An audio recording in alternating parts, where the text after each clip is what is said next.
Hello, friend. Welcome to Science for Sleep.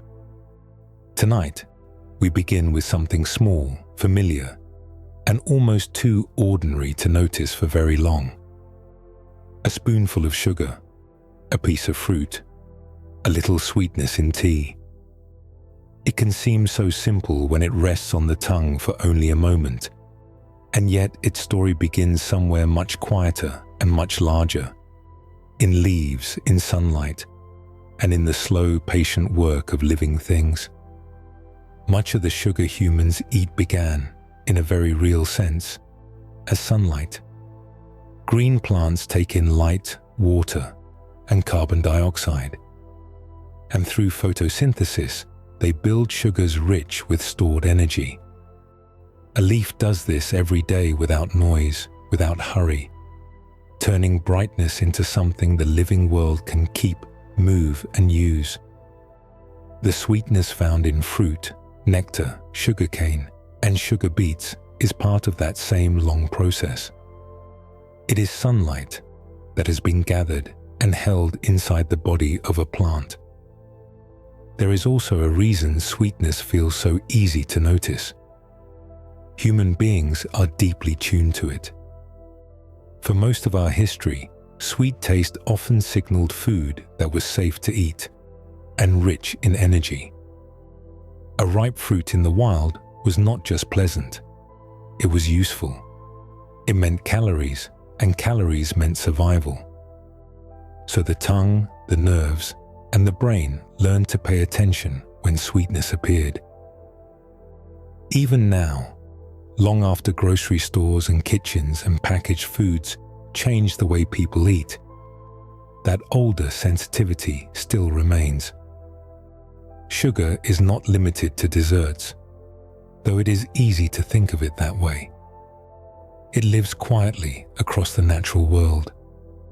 It is in fruit, it is in honey, it is in milk, it is in flower nectar, where it helps draw bees and other pollinators from bloom to bloom.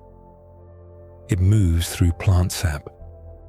It gathers in cane and beet. It appears in places that seem lush and obvious, and in places so ordinary they barely call attention to themselves. Sweetness is not only a treat made by people, it is one of life's old and recurring patterns. If you enjoy these quiet journeys, you're welcome to subscribe, and if it feels natural, to leave a comment sharing where you're listening from tonight. It helps others find their way to this calm corner of the world, one sleepy traveler at a time. The quiet continues here, just as it is. There is something calming about realizing that sugar belongs to a much larger system than the modern table. It is part of how plants store energy. It is part of how animals are drawn toward nourishment. It is part of how the living world passes fuel from one form of life to another. A tree gathers light. A fruit swells and ripens. An animal bites into sweetness and carries that stored energy onward. The process is ancient, and it has been repeating for longer than human memory. And sweetness is only part of the story. The body can also find sugar in foods that do not taste especially sweet at all. Bread, rice, potatoes, and other starchy foods may seem very different from fruit or honey, but the body can slowly break them down into glucose, one of its most important fuels. In that way, sugar is both something the tongue notices and something the body quietly uncovers, even when the taste itself does not announce it right away. The brain, too, depends heavily on glucose. Beneath thought, memory, attention, and the quiet movement of the day, there is a steady need for energy. Much of that energy comes from sugar moving through the blood in forms the body can use. So what looks small on the table can become something much larger inside the body. A taste becomes a signal. A molecule becomes fuel. a little sweetness becomes part of the hidden rhythm that keeps life going. So tonight, sugar does not need to be thought of only as a topping or a craving or a white crystal in a bowl. It can be seen more gently than that, as stored light, as plant energy, as one of the quiet ways the natural world gathers brightness and passes it along. When something appears so familiar, it is easy to assume it must also be simple. But sugar is one of those everyday things that becomes more interesting the closer you look. The word itself sounds neat and singular, as though it refers to one substance and one substance only.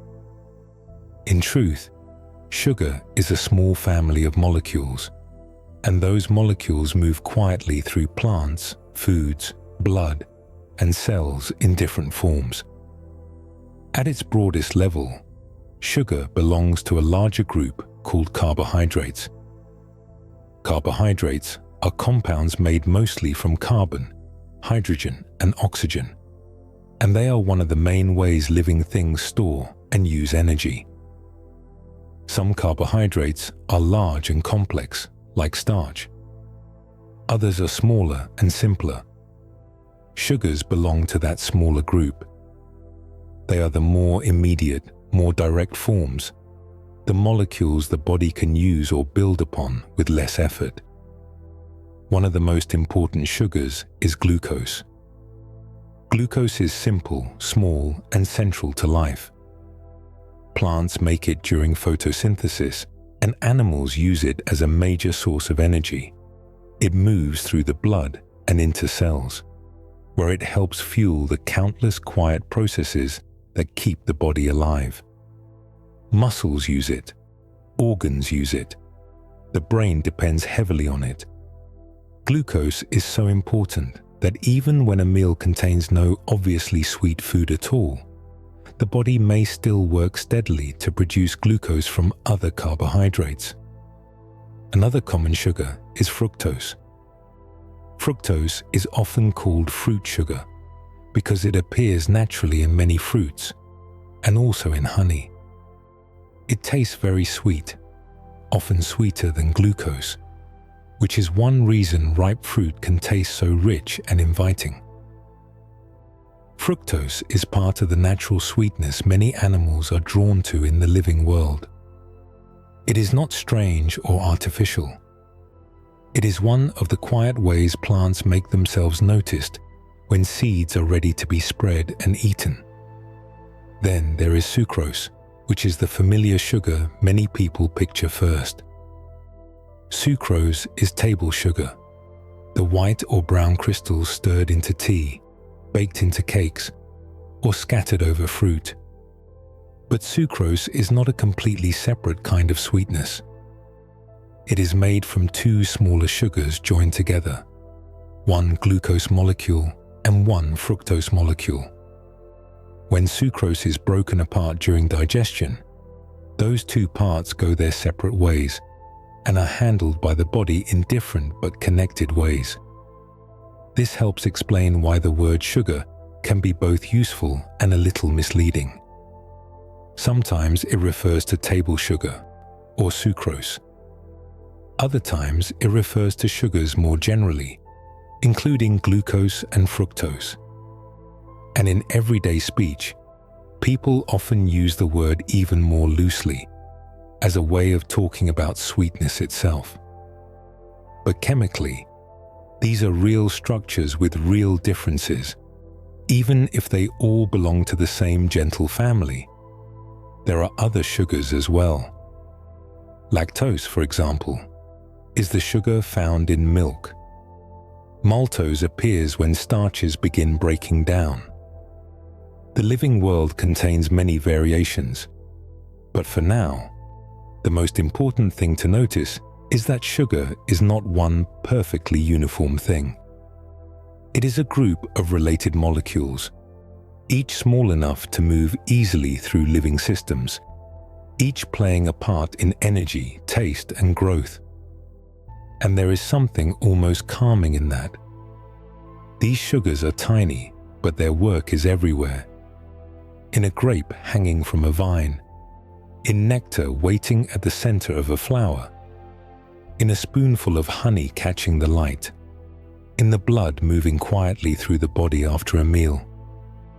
They are part of sweetness, yes, but also part of life's deeper exchange, the movement of stored energy from place to place. Once sugar begins to look less like a single ingredient and more like a family of small living molecules, the question becomes gentler and more interesting. Not only what sugar tastes like, but why living things learn to notice it so quickly, and why sweetness came to matter so much in the first place. There is something almost immediate about sweetness. It does not usually arrive in a slow or uncertain way. It announces itself quickly, often before a food has even been swallowed. A ripe peach, a spoonful of honey, a sip of juice, all of them can be recognized in a moment. And that quick recognition is not accidental. It is part of a very old relationship between living creatures and energy. For a long stretch of animal history, sweetness often signaled something useful. In the natural world, sweet foods tended to contain calories that could be turned into fuel. A ripe fruit was soft, rich, and ready to eat. Nectar offered energy in tiny, bright drops. Even milk, at the beginning of life, carried a mild natural sweetness that signaled nourishment and safety. To notice sweetness quickly was often to notice opportunity. It meant the body had found something it could use. That helps explain why sweet taste became so deeply built into the human body. The tongue contains special receptors that respond to sweet compounds, and those receptors send signals upward almost at once. The brain does not treat those signals as meaningless. It gives them attention. Sweetness tends to stand out because, over very long spans of time, it mattered. Creatures that could recognize energy-rich food had an advantage.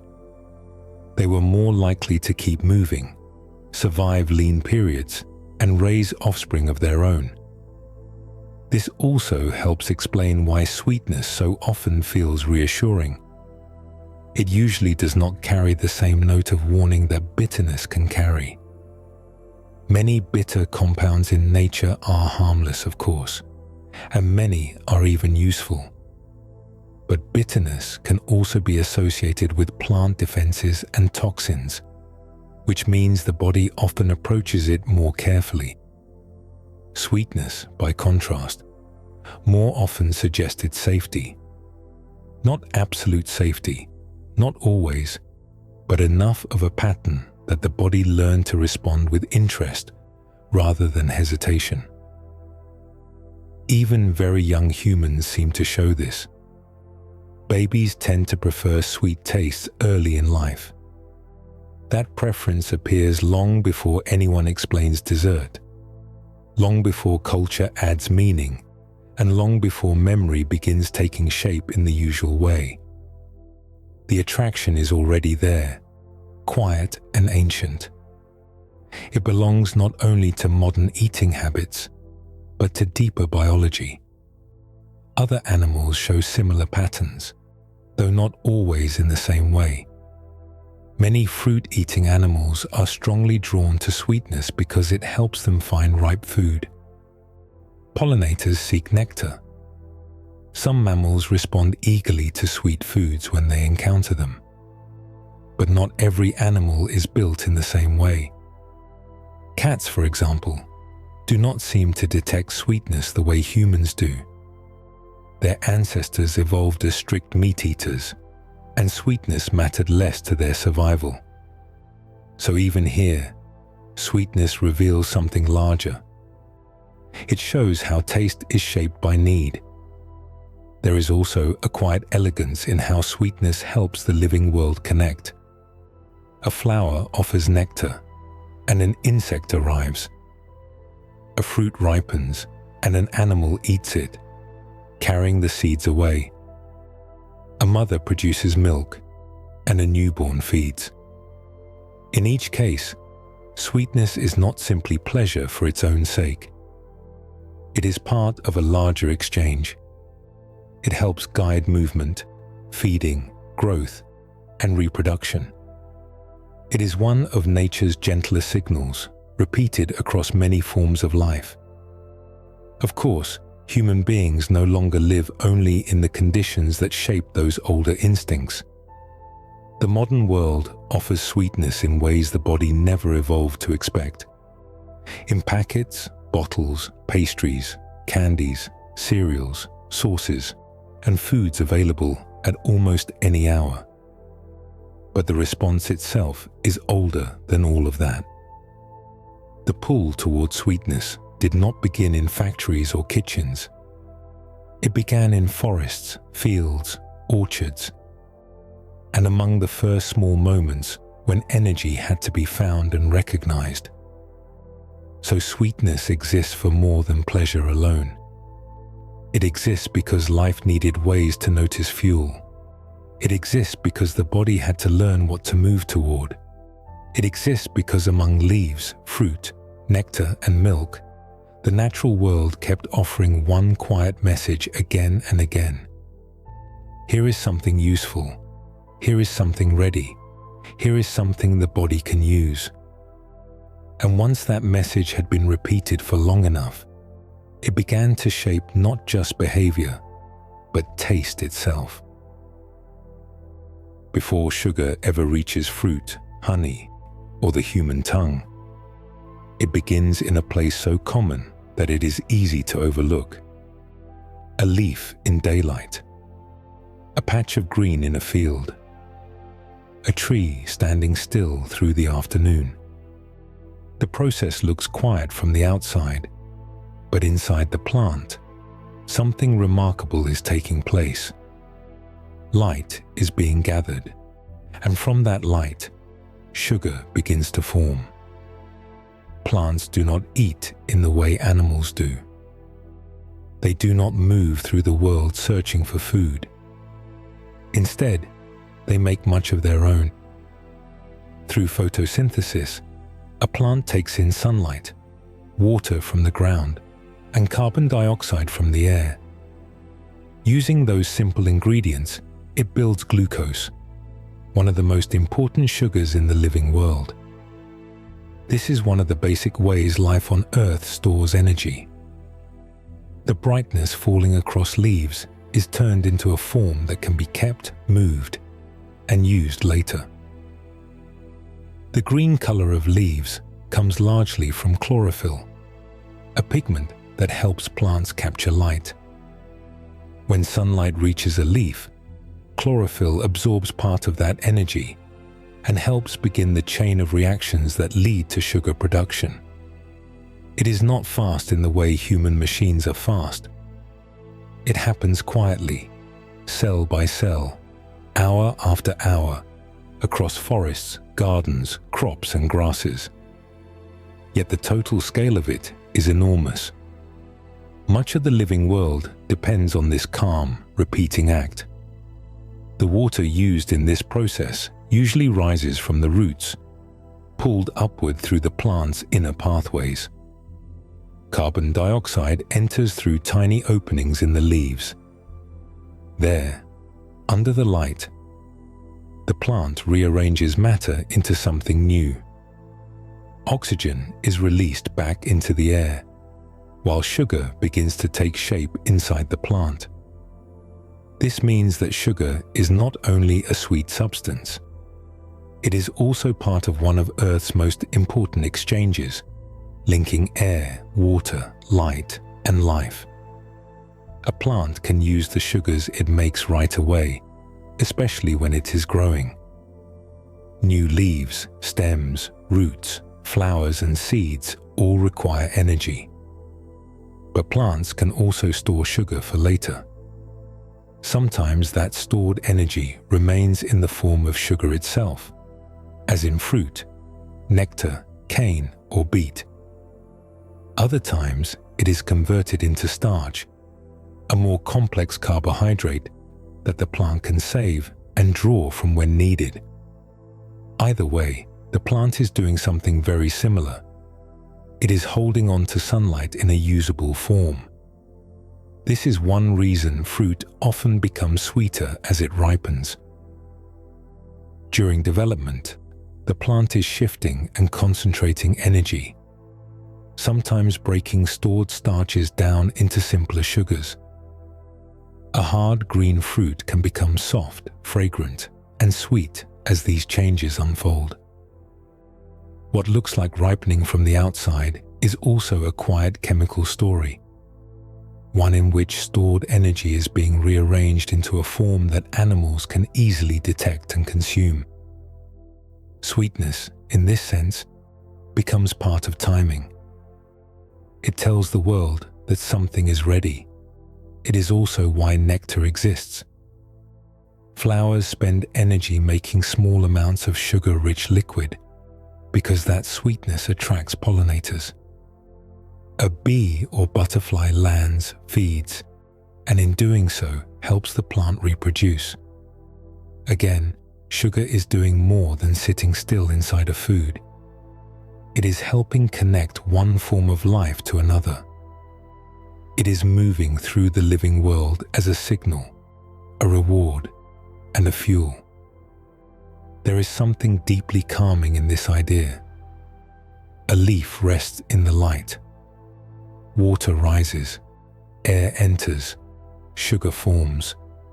Nothing about it feels hurried, and yet so much depends on it. Forests depend on it, fields depend on it, animals depend on it. Human life depends on it too, even when that connection is hidden behind grocery shelves or kitchen counters. By the time sugar appears in a crystal, a berry, a spoonful of honey, or a piece of cane, it has already lived a longer life than it seems to carry. It began not in sweetness, but in light.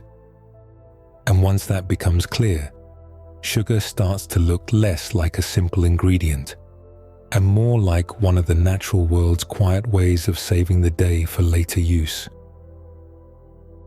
Once a plant has made sugar, it does not keep that energy in only one place.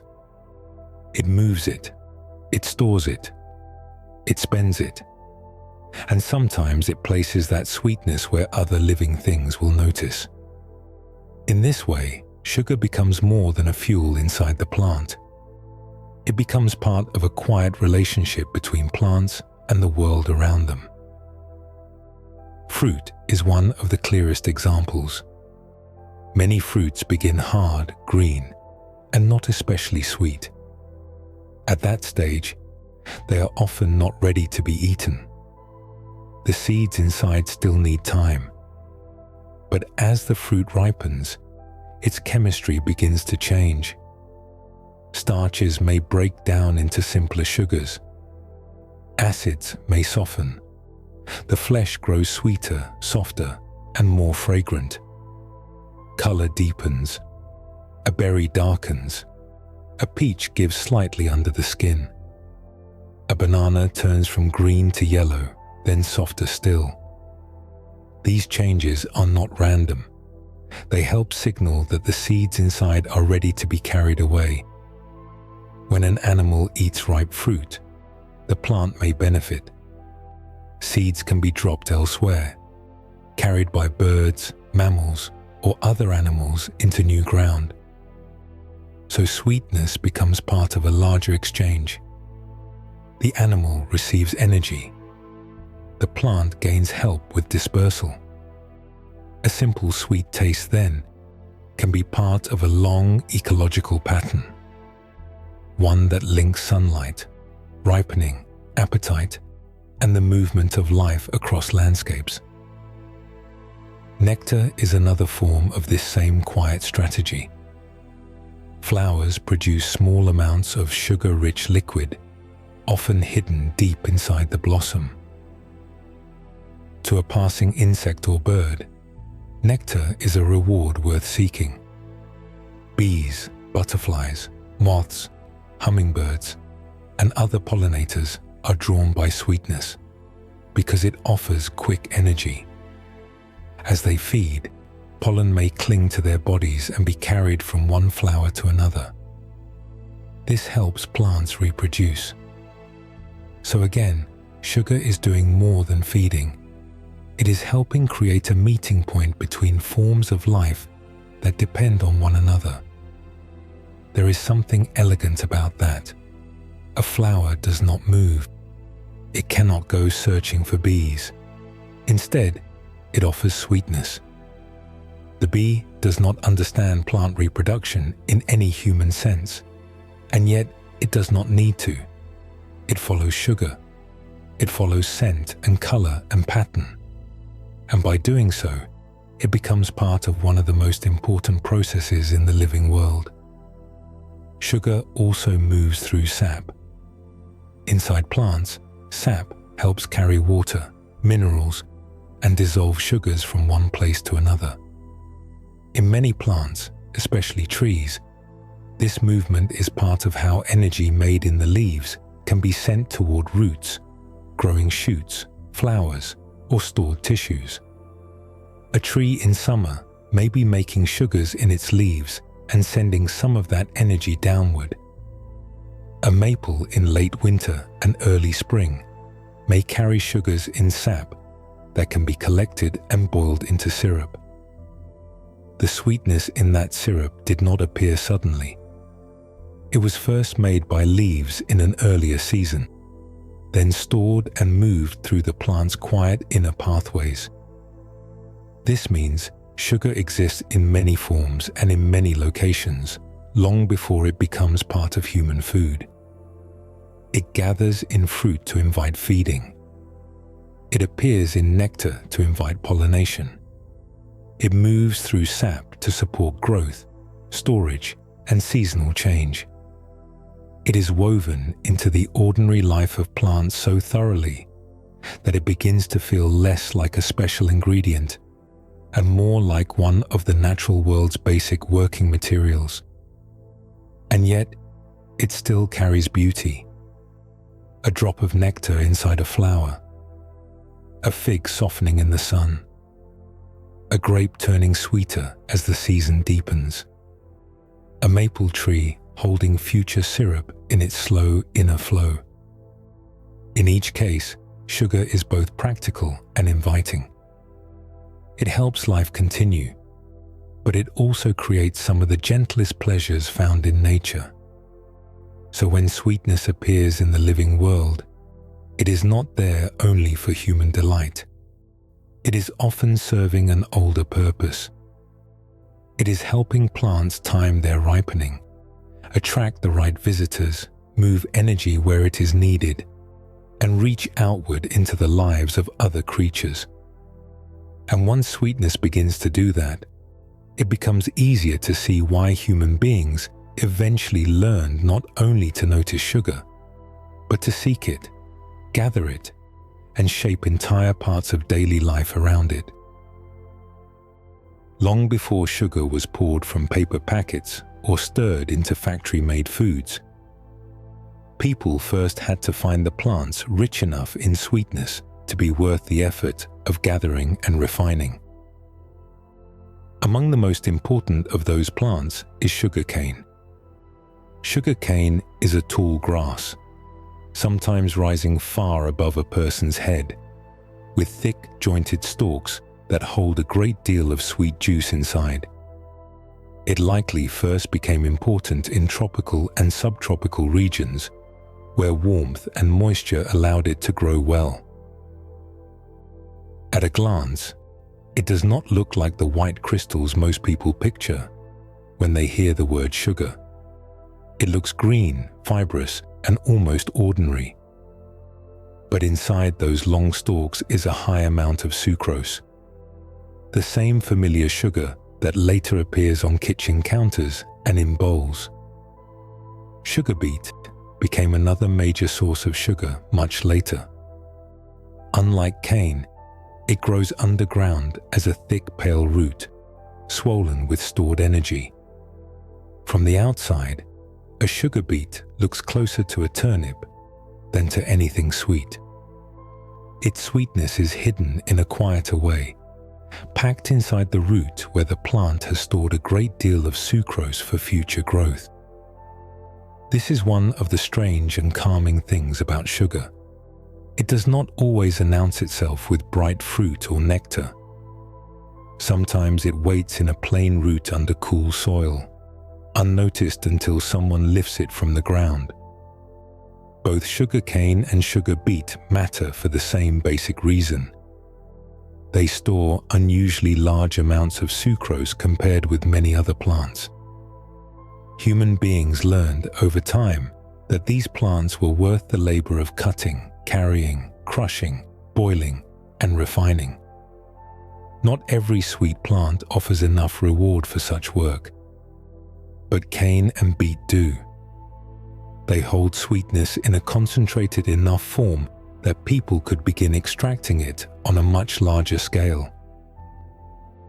The early work of harvesting sugarcane was physical and direct. Stalks were cut, stripped, and crushed to release their juice.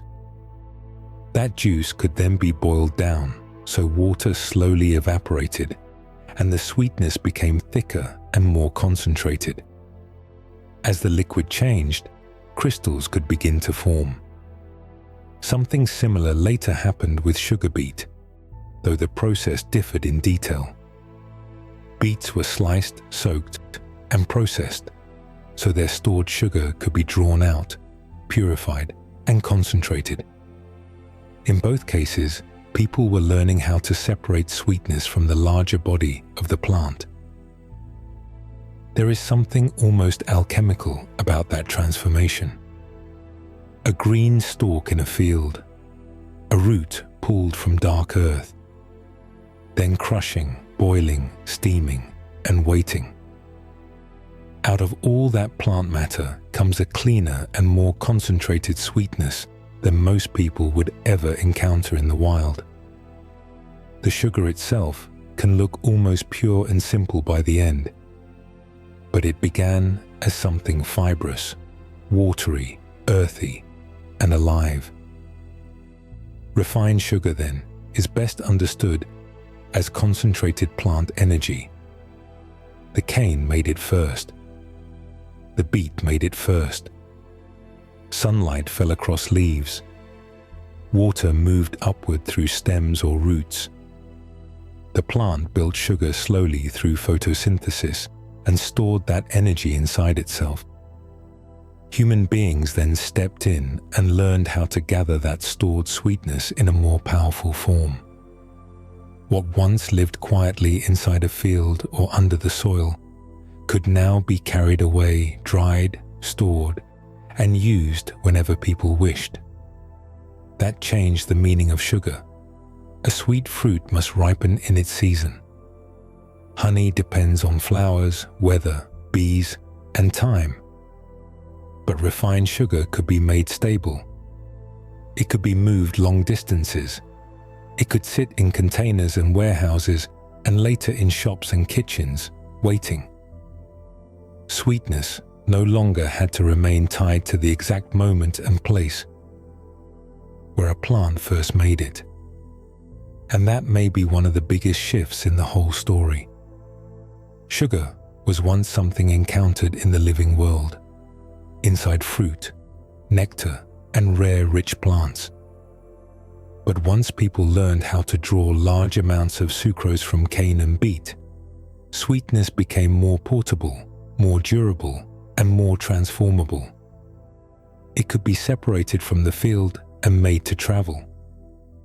Once human beings discovered how to pull sweetness out of cane and beet in large amounts, sugar began changing from something found in nature to something that could be collected, stored, traded, and transformed. Before sugar reaches the stomach or the blood, it first meets the body in a much smaller place, on the tongue, where chemistry becomes sensation. The tongue may seem simple at first. It moves food, shapes words, and helps guide swallowing. But its surface is also part of a quiet sensory system, one that notices certain molecules almost as soon as they touch moisture in the mouth. Sweetness begins there, not as an idea, but as contact. A piece of fruit rests on the tongue. A sip of tea passes over it. A bit of sugar dissolves into saliva. And in that small, wet space, the body begins reading the chemistry of what has arrived. Taste buds are the most important part of this process. They are tiny sensory structures found mostly on the tongue, though nearby parts of the mouth and throat also play a role. Each taste bud contains specialized cells that can respond to certain categories of taste, including sweet, salty, sour, bitter, and umami. These cells are not tasting energy directly. They are not detecting calories in some broad magical way. They are responding to molecules, to physical substances with shapes and chemical properties that fit certain receptors. When something sweet enters the mouth, sugar molecules or other sweet compounds dissolve and come into contact with those receptors. If the fit is right, the taste cells respond. That response becomes an electrical signal, and that signal begins traveling along nerves toward the brain. So the sweet taste itself is not sitting inside the sugar in quite the way it seems. The sugar brings the molecules. The receptors notice them. The nerves carry the message, and the brain turns that message into the feeling called sweet. This happens very quickly. That is one reason sweetness can feel so immediate, almost bright in the way it arrives. The tongue does not spend a long time wondering. If the right molecules are present, the signal begins almost at once. A berry can be recognized as sweet before it is fully chewed. A drop of honey can announce itself the moment it spreads across the tongue. The speed of that recognition reflects how direct the process is. Molecule, receptor, nerve, signal. It is also worth noticing that the whole tongue is more blended than old diagrams once suggested. Many people grew up seeing maps that claimed one part of the tongue tasted sweet, another salty, another bitter. But the real picture is less tidy and more interesting. Sweetness is not confined to one tiny zone at the tip.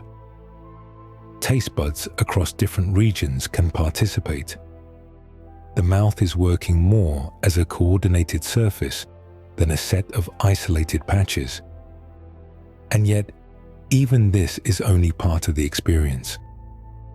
Sweetness on the tongue often arrives alongside smell, texture, and temperature. A cold pear feels different from warm syrup. A crisp apple differs from soft cake.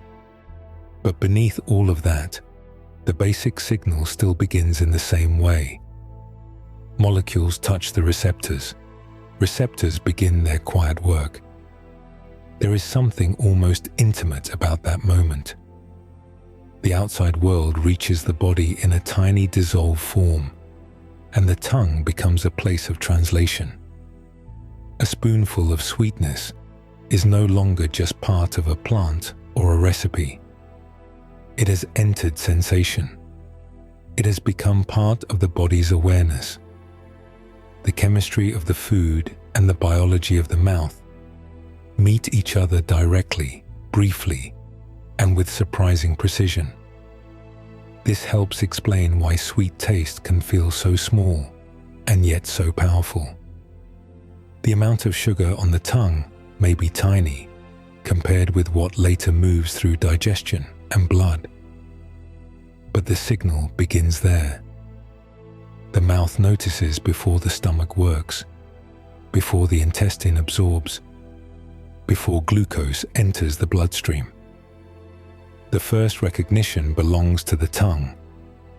What feels like a simple sweet taste is really the start of a conversation between molecule, nerve, and brain. One that begins almost the moment food touches the mouth. The tongue notices sweetness, but the feeling of pleasure, familiarity, and reward belongs more to the brain than to the mouth itself. By the time a sweet taste is clearly felt, the brain is already involved. The tongue has done its part by detecting the right molecules and sending signals upward, but those signals do not arrive with meaning attached. The brain has to interpret them. It has to decide, in its quiet and rapid way, what this sensation likely means.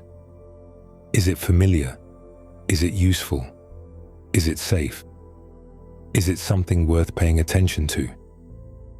When the answer is sweetness, the brain often responds with special interest. Part of that response is biological. Over very long stretches of time, sweetness often signaled food that could provide energy. So the brain did not learn to treat it as neutral. It learned to notice it as meaningful. That does not mean every sweet thing is equally useful, and it does not mean the modern food world matches older natural conditions. But the response itself remains. Sweetness tends to be interpreted as something worth approaching, something worth remembering, something worth returning to. This helps explain why sweet foods can feel rewarding in a way that goes beyond the tongue. The tongue can only report what is present in the mouth. The brain turns that report into experience. It compares the taste with past memories. It links the sensation to expectation. It weighs what has happened before when this flavor appeared. If sweetness has often arrived with comfort, celebration, or nourishment, then the feeling may carry those things with it. What begins as a molecular signal can quickly become something warmer and more layered. Memory plays a quiet role here. A sweet drink tasted in childhood, a birthday cake, a holiday dessert, fruit eaten in summer, warm milk before sleep. All of these can leave behind patterns the brain remembers. Then, years later, another sweet taste may stir those older associations again, sometimes very gently, sometimes almost without notice. The sweetness itself is happening in the present, but the feeling around it may be partly remembered. That is one reason sweet foods can feel familiar even before a person has fully thought about why. Anticipation also matters. The brain often begins responding before a sweet food is swallowed, and sometimes before it is even tasted. The sight of a peach, the smell of jam, the sound of tea being stirred with sugar, these can all prepare the brain for what is about to happen. The body is not waiting passively. It is predicting. It is forming an expectation based on sight, smell, memory, and habit. When the sweet taste finally arrives, it is often meeting a brain that has already leaned slightly forward. There is something deeply human in that. A piece of fruit is not only fruit. A spoonful of honey is not only honey. The brain brings its own quiet history to the moment. It brings memory, context, and feeling. That is why the same sweet taste can feel different in different situations. Sugar dissolved in bitter medicine may feel small and practical. Sugar in warm tea on a cold evening may feel calming. Sugar in a festive dessert may feel bright and social. The chemistry may overlap, but the brain shapes the experience into something more than chemistry alone. Even so, this does not need to be made dramatic. The brain's work here is not mystical. It is simply layered. It takes a basic taste signal and places it inside a larger frame. It asks, often in silence, what this sweetness means here, now, for this person, in this moment.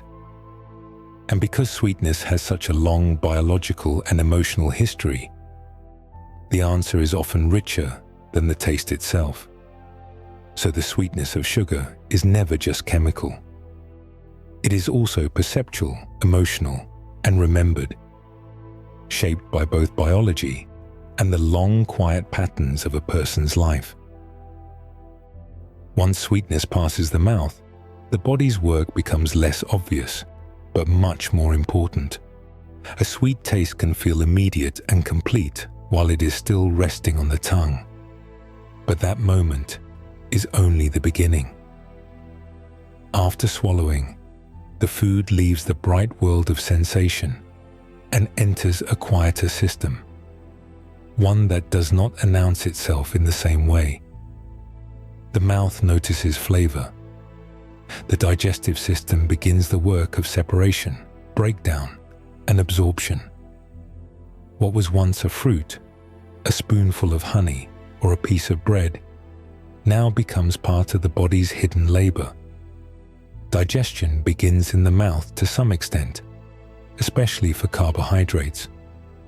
Chewing breaks food into smaller pieces, and saliva starts softening and mixing with it.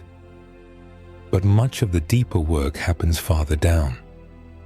The food passes through the esophagus into the stomach, where it is mixed and broken down further. From there, it moves into the small intestine, which plays one of the biggest roles in handling sugars and carbohydrates. Some foods arrive already carrying simple sugars. Fruit contains sugars such as fructose, glucose, and sucrose. Honey contains simple sugars as well. Milk contains lactose. These do not all need the same amount of breakdown. They are already relatively small molecules, though some still need to be split apart before they can be absorbed efficiently. Other foods begin in a more complex form.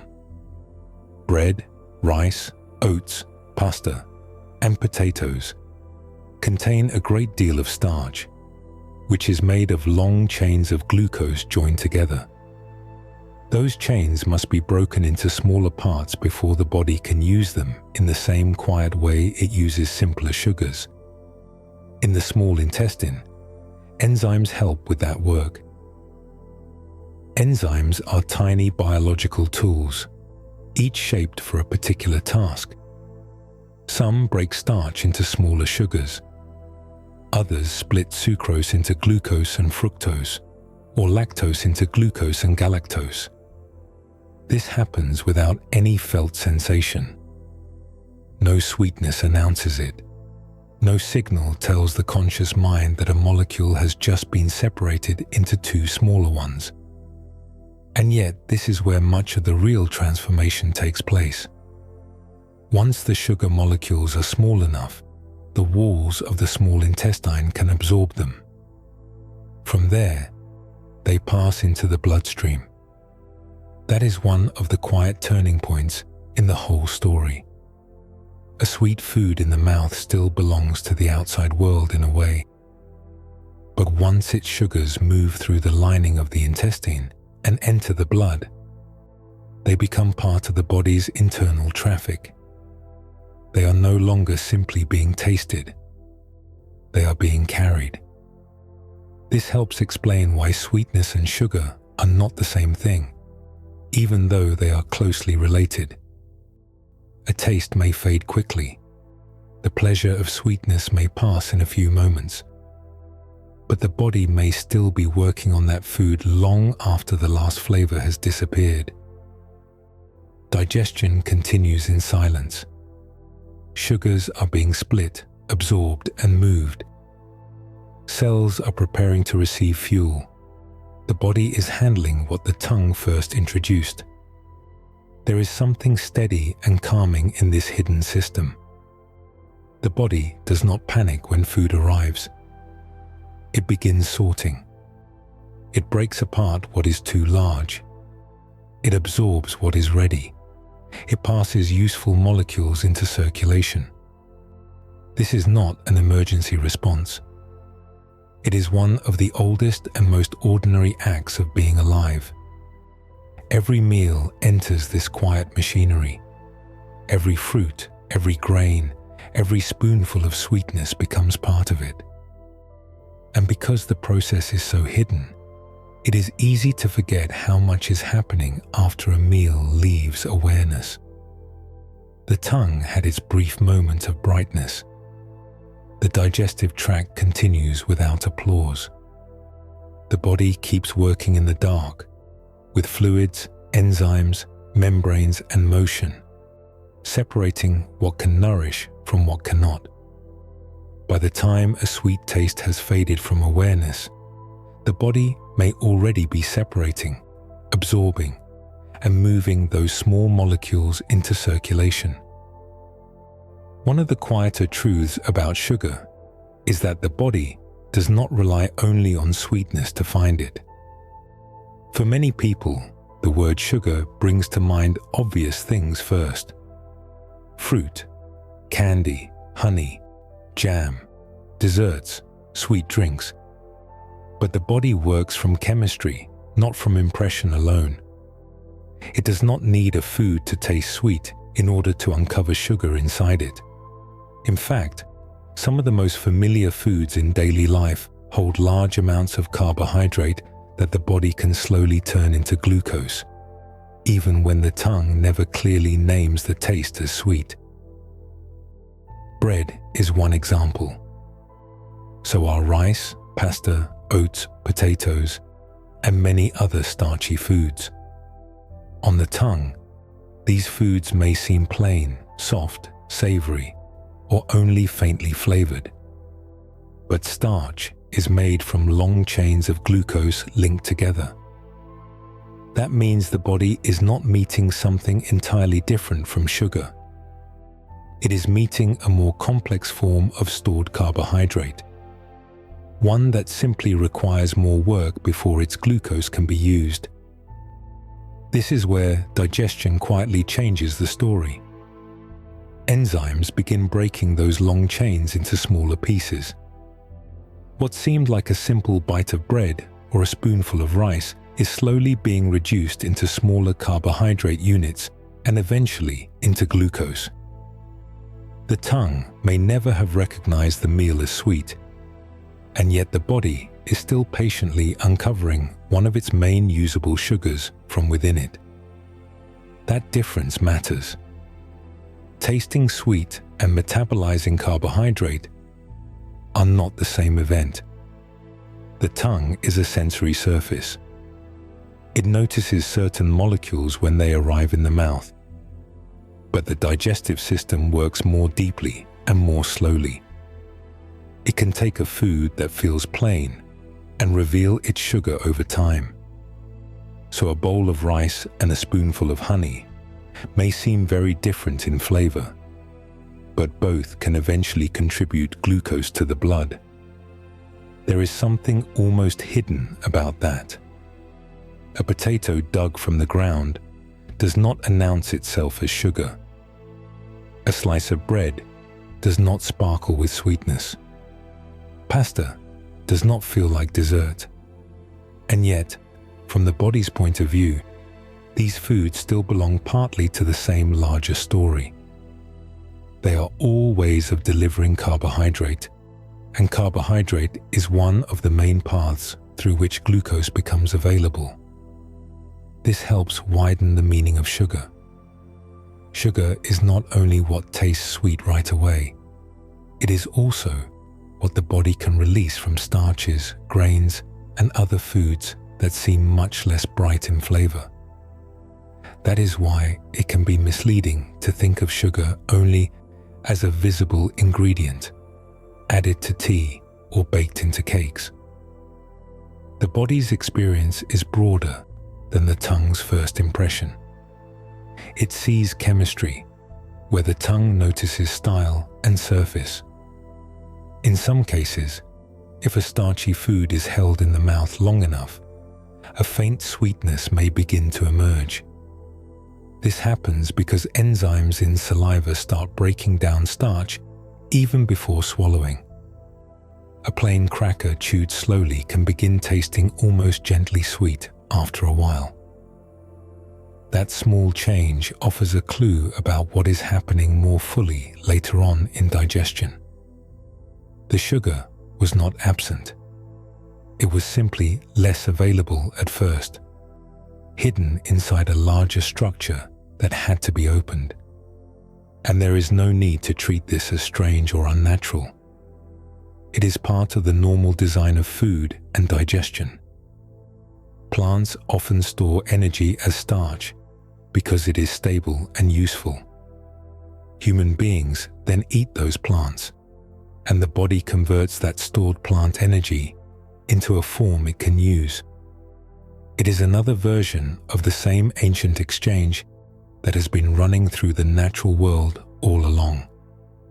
So when a person eats bread, rice, pasta, or potatoes, the body is not missing the story of sugar. It is simply reading that story more quietly. The tongue may not call attention to it, but the digestive system still recognizes the carbohydrate, still breaks it apart, and still makes glucose available from within it. So sugar is not limited to fruit, honey, or desserts. It is also hidden inside plain, familiar foods, waiting for the body to patiently break them apart. As sugar enters the blood, it becomes part of one of the body's quiet balancing acts, always moving, always being regulated, always needed in the right amount. Once glucose has been absorbed through the small intestine, it does not simply remain where it is. It enters the bloodstream, and from there it begins to travel. In that form, glucose becomes one of the body's most useful ready fuels. It can be delivered to muscles, organs, and other tissues that need energy to keep doing their ordinary work. A person may be sitting still, reading, breathing, blinking, thinking very little, and yet this movement is already underway. The blood keeps carrying glucose where it may be needed next. This is one reason blood is more than a red fluid moving through vessels. It is also a transport system, carrying oxygen, hormones, heat, and nutrients from one place to another. Glucose is part of that quiet traffic. After a meal, some of it may be moving towards cells that are ready to use it right away. Some may be stored for later. Some may help support the steady work of tissues that need a near constant supply. The process is active, but it does not feel dramatic from the inside. It is one of those things the body manages without needing attention. The brain is one of the clearest examples of this need. It depends heavily on a steady flow of glucose, which is one reason the body watches blood sugar with such care. Muscles use glucose too, especially during movement, but even at rest, the body is full of energy use. The heart keeps beating, the lungs keep working, cells keep repairing, maintaining, and exchanging materials.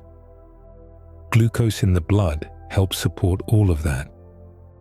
It is not only a response to exercise or effort, it is part of the body's ordinary ongoing life.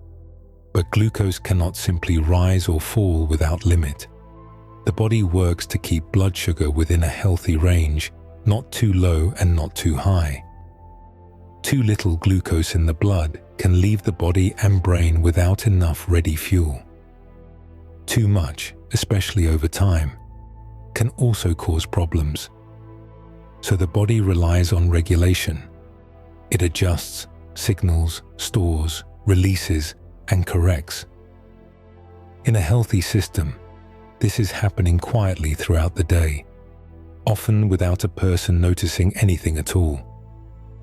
There is something calming in that image. The bloodstream is not a river of chaos. It is more like a managed flow.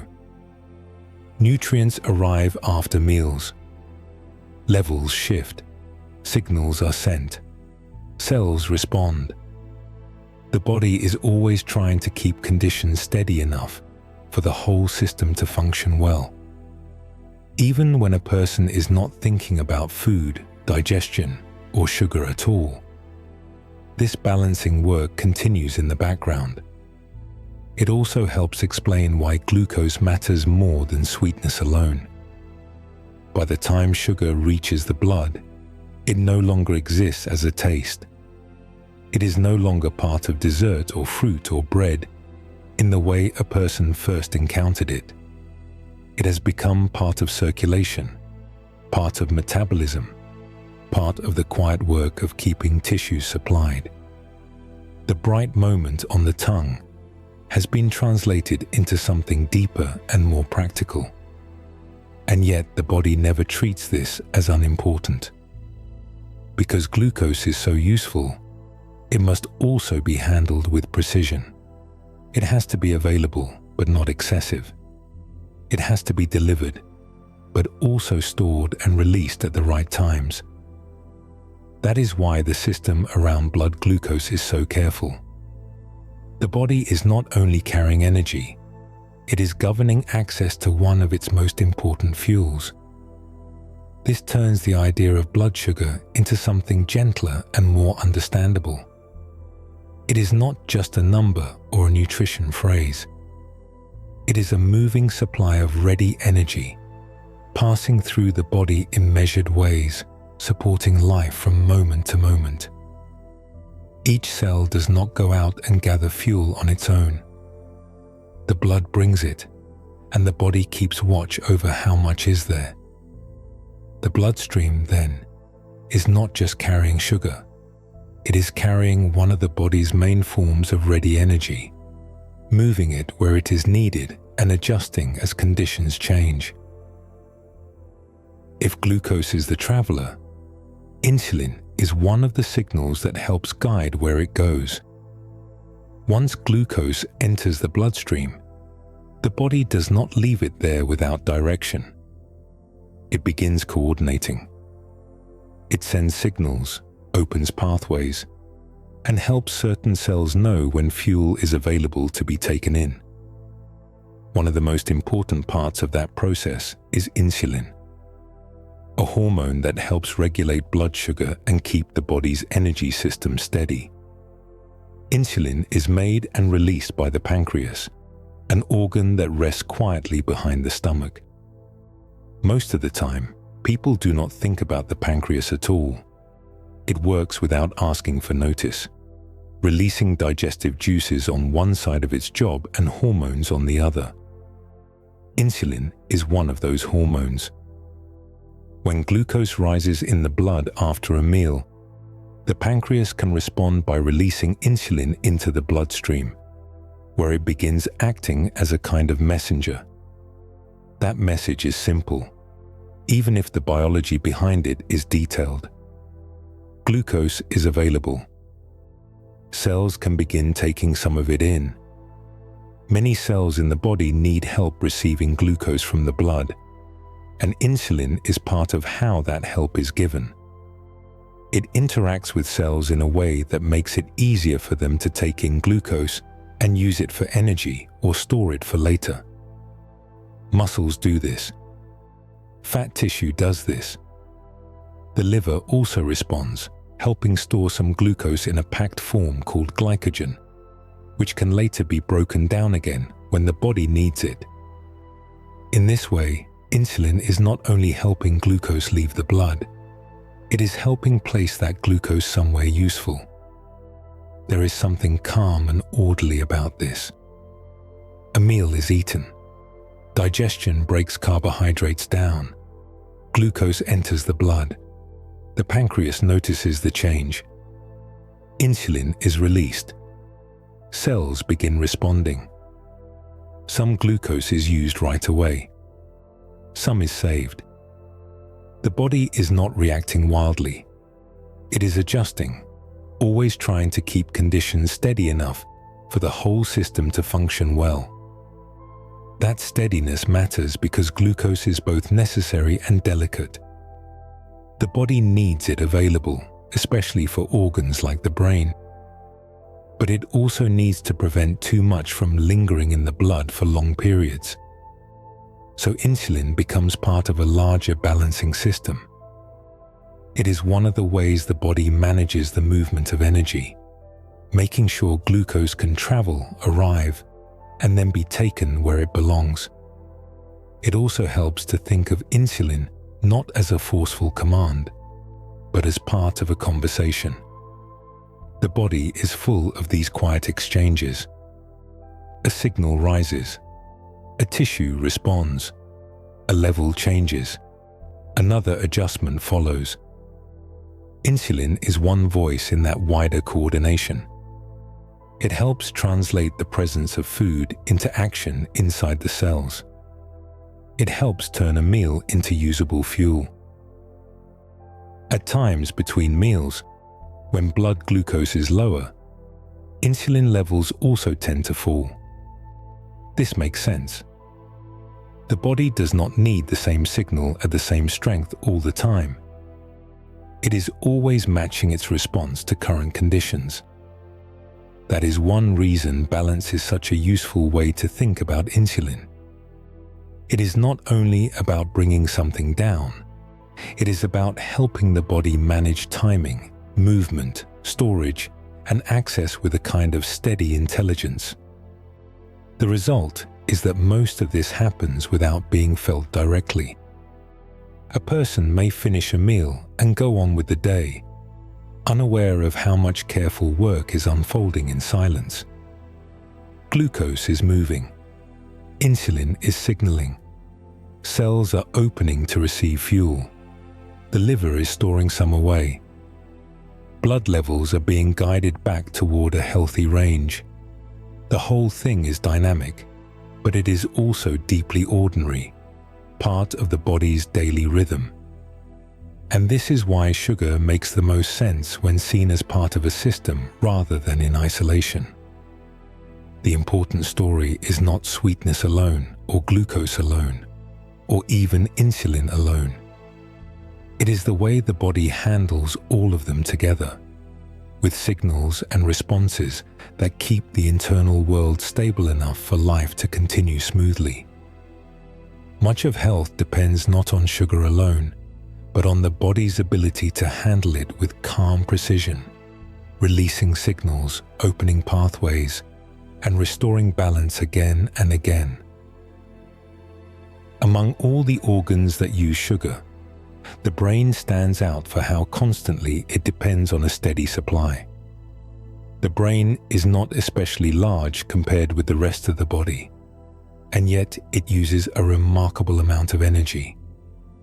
Even in quiet moments, when a person is lying still, eyes half closed, doing almost nothing at all, the brain remains active. It helps regulate breathing, tracks the body's internal state, supports awareness, stores and retrieves memory, and keeps thoughts moving in ways both obvious and subtle. All of that work requires fuel, and much of that fuel comes from glucose. This does not mean the brain is the only organ that matters in the story of sugar, but it does mean the brain gives sugar a special kind of quiet importance. A muscle can sometimes rest. The digestive system changes pace. Physical effort rises and falls, but the brain must keep going. Through waking, through sleep, through every ordinary hour, it needs energy arriving steadily enough to support its constant activity. Glucose is especially useful because it is small, portable, and ready to be used. Once it is in the blood, it can be delivered to the brain as part of the body's ongoing fuel supply. The brain does not store large reserves of energy in the same way some other tissues do, so it depends heavily on what is being carried to it in the moment. That is one reason the body regulates blood sugar so carefully. It is not simply trying to manage a number. It is helping protect one of the most energy-hungry and important organs in the body. This steady need helps connect glucose to basic mental work. Attention, memory, thought, and mood are all supported by the brain's ability to keep functioning well. That function depends on many things, of course. Sleep matters. Oxygen matters. Hydration matters. Hormones matter. But among those quiet background needs is fuel. And glucose is one of the brain's main steady fuels under ordinary conditions. There is something humbling in that. A thought can feel abstract. A memory can feel emotional. Focus can feel mental in a way that seems separate from the body. But beneath all of that is physiology. Nerves fire. Cells exchange signals. Tiny molecular processes continue without pause. And to help support those processes, fuel keeps arriving through the blood. The most personal things in human life, thought, memory, concentration, even a passing feeling, still depend partly on this silent physical support. This is also why the body cannot treat blood sugar casually. If glucose falls too low, the brain can be affected because it depends so heavily on a continuous supply. If glucose rises too high for too long, that also creates problems the body must manage. So the balancing work described earlier is not only about the bloodstream itself.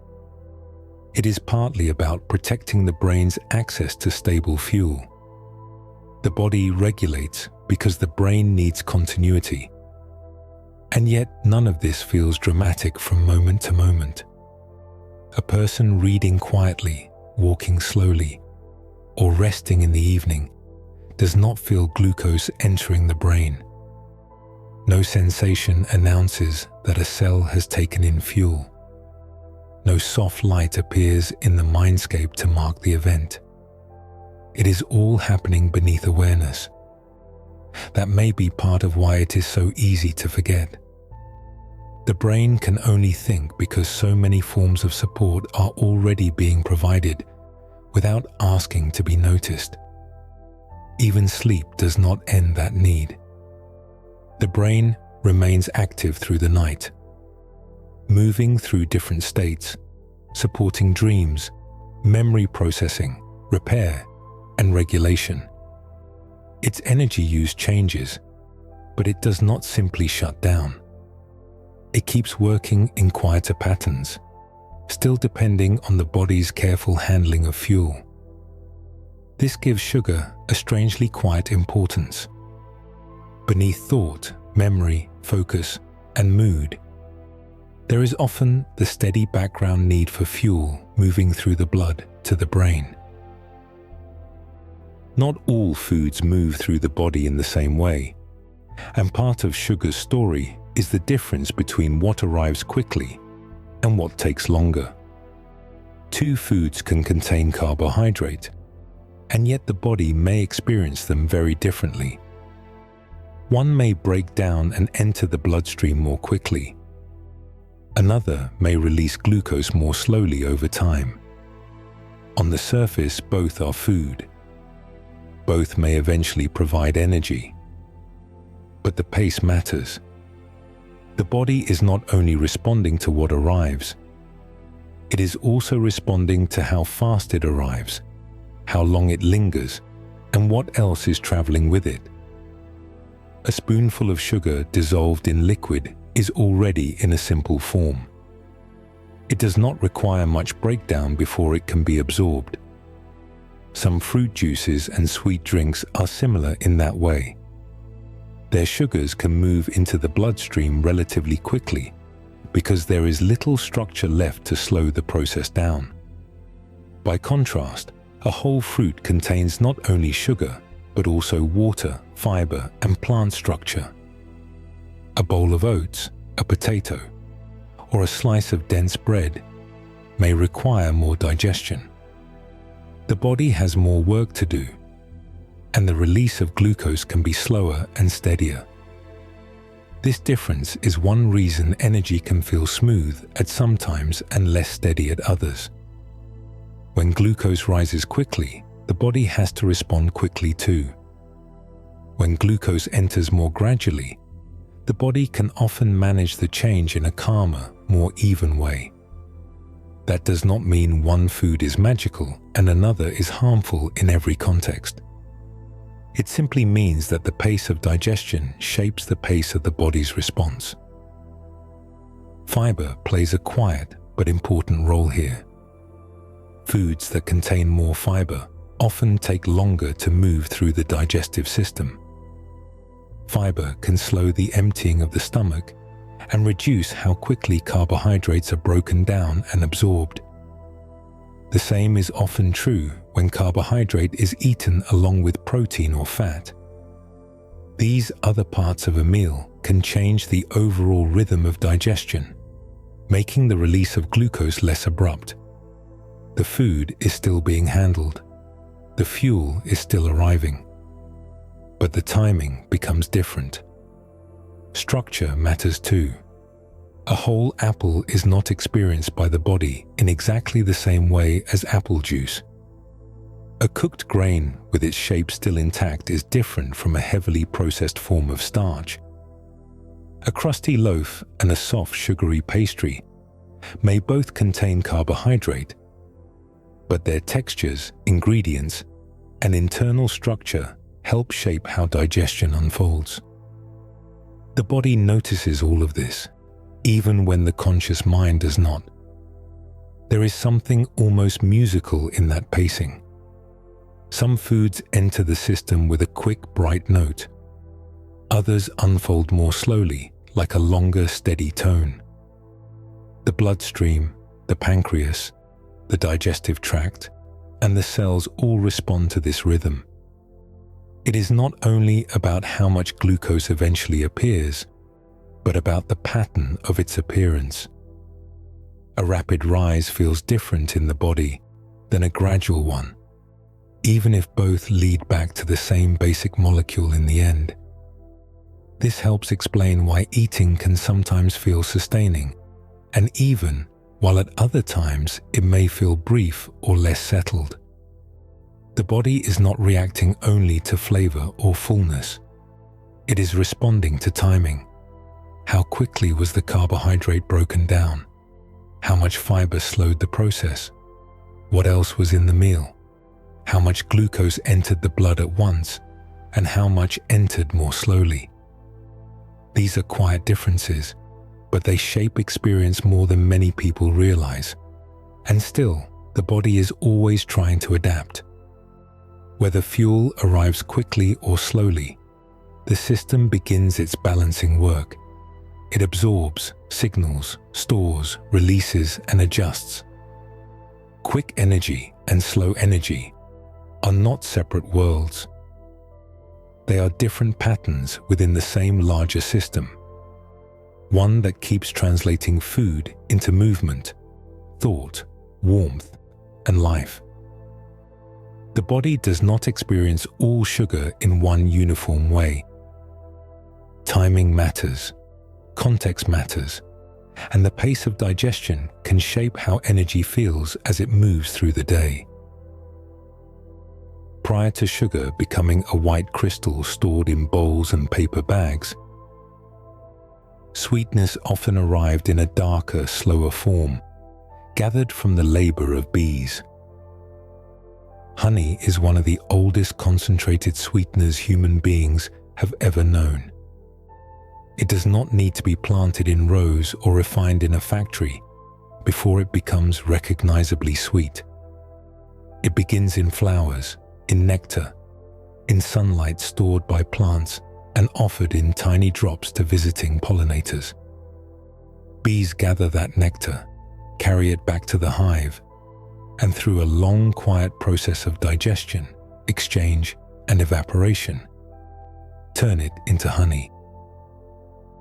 What began as thin floral sweetness becomes thicker, richer, and more stable. It becomes something that can last. There is something deeply ancient about that transformation. A field blooms, bees travel from flower to flower. Nectar is collected and carried home. Inside the hive, the nectar changes. Water content falls. Sugars become more concentrated. The liquid thickens into the golden substance people have treasured for thousands of years. Honey is not simply sweet plant juice. It is sweetness that has passed through another living system, altered by bees and stored in wax chambers inside the dark, warm order of the hive. For early human beings, honey must have seemed extraordinary. Fruit was seasonal. Nectar belonged mostly to insects and birds. Sweetness often appeared only in small or fragile forms. But honey was different. It was dense, rich, and lasting. It could be gathered and kept. It offered energy in a concentrated form long before most people had access to refined sugar. In that sense, honey was one of the first ways sweetness became something more portable and durable. Human use of honey goes back very far. Ancient people ate it, offered it in rituals, mixed it into medicines, and used it in preservation. In some places, honey was valuable enough to be associated with wealth, ceremony, or sacred meaning. It sweetened foods and drinks, but it also carried a kind of wonder. A substance made by bees, hidden in hives, shining in the light, and able to last without spoiling easily, must have felt like more than just food. That lasting quality is part of what made honey so important. Because it contains very little water compared with many other foods, and because its chemistry discourages the growth of many microbes, honey can remain stable for long periods when stored properly.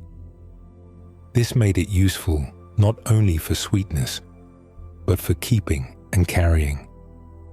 It could be stirred into food, dissolved into drink, used in healing mixtures, or rubbed onto certain foods as part of preservation. Sweetness here was not only pleasure, it was also practicality. And yet honey still feels slower than the sugar that came later. It arrives with more history still attached to it. It carries floral notes, plant origins, and seasonal variation. Honey made from clover does not taste exactly like honey made from orange blossom or wildflowers. Its color can range from pale gold to amber to deep brown. It can taste mild, herbal, earthy, or almost smoky. That variety reminds us that honey is still closely tied to the living world around it. It has not been stripped down into one uniform crystal. It still carries the field inside it.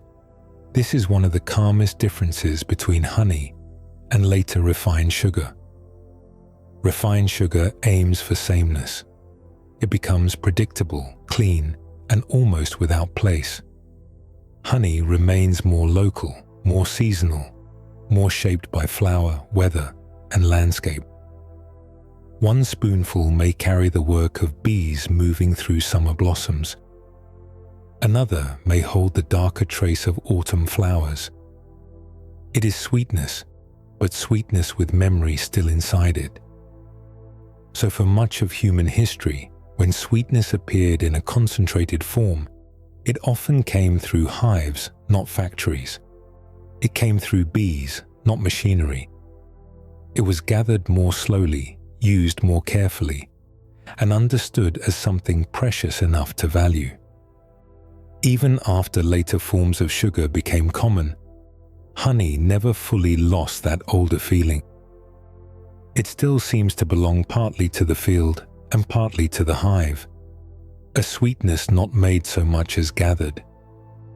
For much of human history, sweetness did not come from factories or shelves. It came from hives, fruit, and rare moments of abundance, gathered more slowly and used more carefully. Once sweetness could be extracted, refined, and moved in large quantities, sugar stopped being only a food and became something much larger in human history. At first, sugar was rare enough to feel almost luxurious. It was not something most people used freely every day. It had to be grown, cut, crushed, boiled, transported, and stored. That meant time, land, labor, and trade.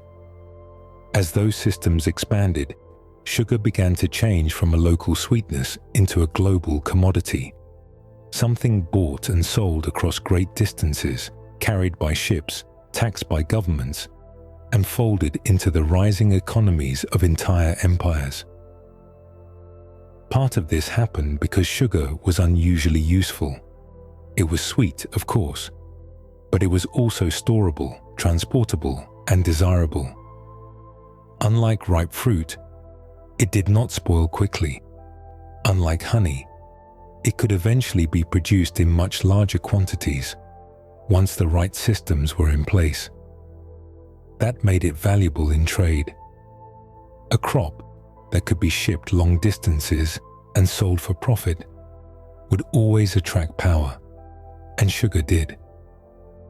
As European empires expanded, sugar cane plantations spread across warm regions where the crop could grow well.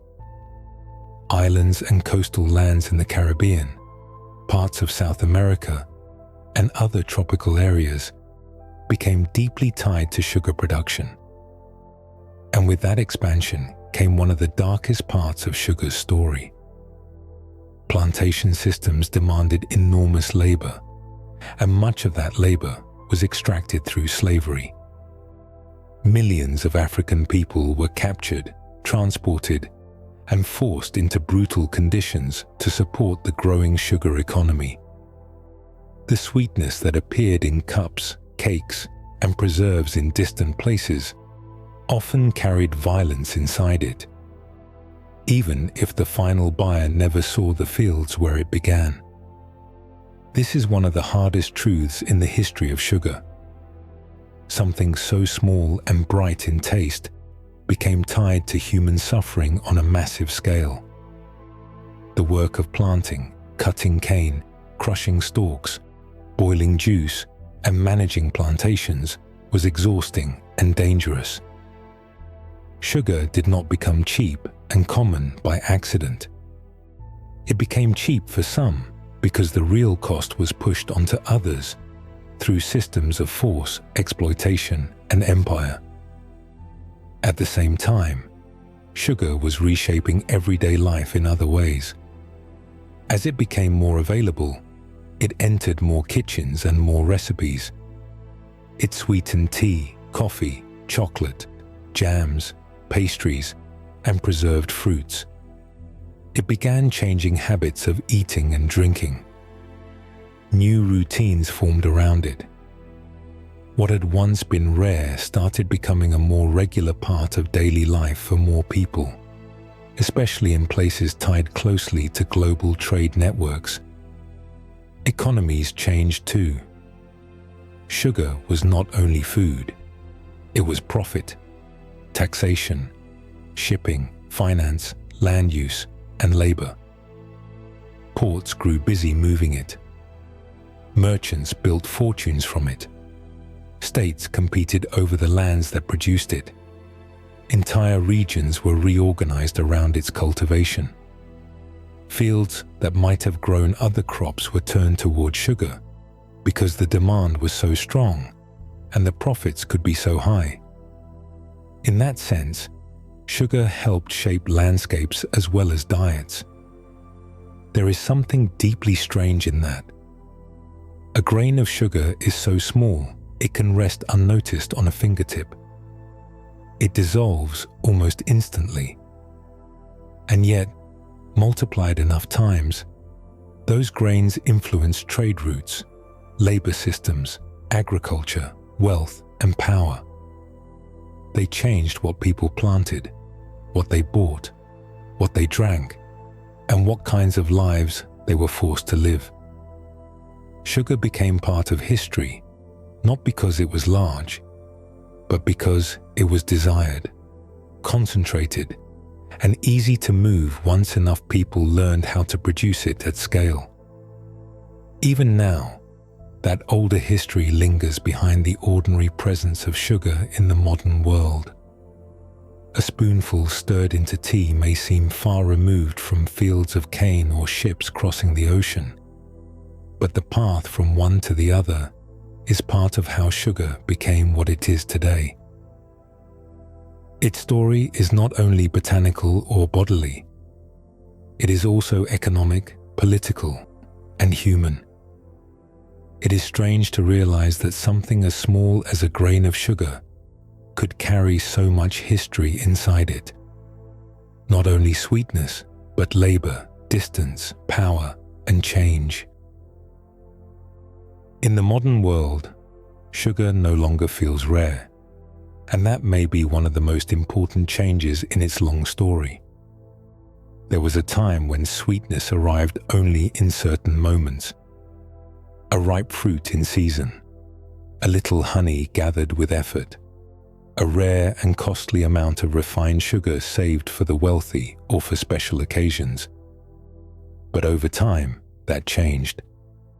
Sugar became easier to grow, easier to refine, easier to transport, and much cheaper to buy. What had once been limited by season, place, and labor slowly became something ordinary, sitting in kitchens, stores, factories, and restaurants almost everywhere. Part of this change came from scale. As sugar production increased, especially through large plantations and later industrial agriculture, the supply grew far beyond what earlier societies could have imagined. Machinery improved. Refining methods became more efficient. Railways, ships, warehouses, and trade networks made it easier to move sugar in large quantities. The more available it became, the more it entered daily life. And once something desirable becomes abundant, people begin building habits around it. Industrial food production pushed that process even further. Sugar was not only sweet, it was useful. It could preserve jams and syrups. It could improve texture in baked goods. It could balance bitterness or acidity in sauces and drinks. It could help foods last longer on shelves. It could make certain foods more appealing, more repeatable, and more consistent in flavor. For food producers, this made sugar a practical ingredient, as well as a popular one. Its role expanded well beyond desserts. That is one reason sugar began appearing in so many ordinary products. It found its way into breads, breakfast cereals, ketchup, salad dressings, yogurts, sauces, snack foods, and soft drinks. Sometimes its presence is obvious. A cookie announces itself. A bottle of soda does not hide what it is trying to be. But in many cases, sugar enters more quietly, not as the main event, but as part of the background design of a product. A little to soften sharpness, a little to help preserve, a little to create a fuller flavor, a little to make something feel more satisfying.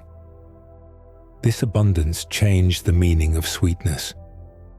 In earlier times, sweetness often meant a signal from nature, a ripe fig, a spoonful of honey, a rare treasured luxury. In the modern food world, sweetness became increasingly constant. It could be added to almost anything. It could appear in foods at all times of day. A person no longer needed to wait for a season, a hive, or a special feast.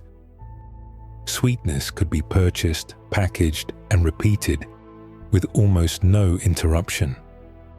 There is something quietly important in that shift. The human body evolved in a world where concentrated sweetness was often harder to find. The modern world, by contrast, often surrounds people with it. Shelves carry it, menus carry it, drinks carry it. Even foods that seem neutral at first glance may hold more sugar than expected. So sugar moved from being an occasional encounter to becoming part of the atmosphere of modern eating, present not only in moments of celebration, but in the plain routine of everyday life. Convenience played a role too. Processed foods promised speed, sameness, and shelf stability. Sugar helped support all three. It preserved. It blended well. It made foods predictable from batch to batch. In a fast-moving industrial food system, that predictability mattered. A packaged cake should taste like the last packaged cake. A bottled sauce should be stable and familiar. Sugar helped make that possible.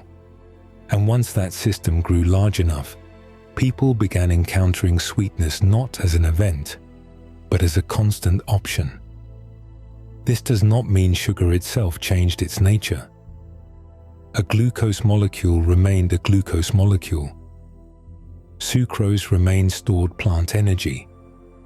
But the human relationship to sugar changed dramatically. The context changed. The amount changed. The frequency changed. What had once been precious became ordinary. What had once required effort became easy. And what had once marked special abundance became woven into daily routine. What was once precious became ordinary, and what was once occasional became constant, until sweetness began surrounding daily life in ways earlier humans would have found almost impossible to imagine. By now, it is easy to think of sugar only as sweetness you can clearly notice. But the modern food world often hides it in quieter places. A cookie does not hide what it is. A spoonful of jam does not pretend to be anything else. A soft drink announces its sweetness almost immediately.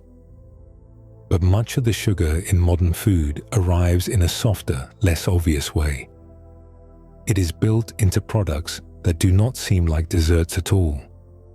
It sits in sauces, dressings, breads, cereals, flavored yogurts, packaged soups, and many of the foods people think of as normal parts of lunch, dinner, or a quick snack. In these places, sugar is not always the main flavor. Sometimes it is part of the background. This is one reason the presence of sugar can feel less visible than it once did. In fruit or honey, sweetness is easy to notice because it stands near the surface of experience. In many processed foods, sugar is folded into a larger design. It may soften acidity in tomato sauce. It may round out sharpness in salad dressing. It may help a loaf of bread brown, hold moisture, or taste more appealing. It may support texture in a packaged snack, or help preserve something meant to sit on a shelf for a long time. The result is that sugar can be present without the food ever tasting clearly sweet in the way a dessert would. Sauces offer one clear example. Ketchup, barbecue sauce, pasta sauce, teriyaki sauce, and many bottled marinades often contain added sugar, sometimes enough to matter, but not enough to make the whole product feel sugary at first bite. The sweetness may be there mainly to balance salt, spice, bitterness, or acidity. The tongue notices harmony rather than a direct sugar taste. Something similar can happen in dressings, where sweetness may be used to soften vinegar or mustard and make the whole mixture feel smoother. Bread is another interesting case. Bread may taste savory, mild, or only faintly sweet, and yet many commercially made breads contain added sugar. Sometimes that sugar helps feed yeast during baking. Sometimes it contributes to browning, softness, or flavor. Sometimes it simply makes the bread more pleasing and familiar. The same pattern appears in breakfast cereals, granola bars, crackers, and many packaged foods that feel less like treats than like ordinary staples. Labels make this even quieter. Sugar is not always written plainly as sugar. It may appear as cane sugar, brown sugar, honey, molasses, corn syrup, high fructose corn syrup, glucose syrup, dextrose, maltose, fruit juice concentrate, or other names that reflect either chemical form or source.